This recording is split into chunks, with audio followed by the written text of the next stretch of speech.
একটি শহরে জনসংখ্যার 80% প্রাপ্তবয়স্ক, যার মধ্যে পুরুষ ও মহিলাদের জনসংখ্যার অনুপাত 2:3। যদি প্রাপ্তবয়স্ক পুরুষের সংখ্যা 1.2 লাখ হয় তবে শহরের মোট জনসংখ্যা কত? দেখো, ফার্স্টে জনসংখ্যার 80% প্রাপ্তবয়স্ক আমার লোক, মানে জনসংখ্যা যদি আমার 5 ইউনিট হয় তার 80% কত? 4 জন আমার প্রাপ্তবয়স্ক। ওকে, যার মধ্যে পুরুষ ও মহিলার জনসংখ্যার অনুপাত 2:3। তাহলে মেল এর সাথে ফিমেলের রেশিও 2:3 দিয়েছে। যদি দুজন আমার পুরুষ হয় তাহলে 3 জন আমার মহিলা আছে। এবার কোশ্চেন, যদি প্রাপ্তবয়স্ক পুরুষের সংখ্যা 1.2 লাখ হয়, আর এখান থেকে দেখতে পাচ্ছ 2 ইউনিট হচ্ছে প্রাপ্তবয়স্ক পুরুষ আছে, তাহলে 2 ইউনিটের ভ্যালু 1.2 লাখ।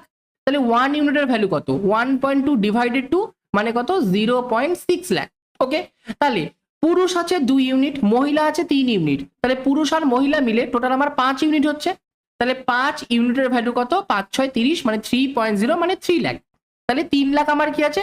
3 লাখ আমার আছে হচ্ছে কি পুরুষ ও মহিলা মানে প্রাপ্তবয়স্ক পুরুষ এবং মহিলার সংখ্যা। ওকে, যেইটা যেইটা আমার টোটাল জনসংখ্যার 80%। তাহলে টোটাল জনসংখ্যার 80% যদি 3 লাখ হয়, নিশ্চয়ই টোটাল জনসংখ্যা 3 লাখের বেশি হবে।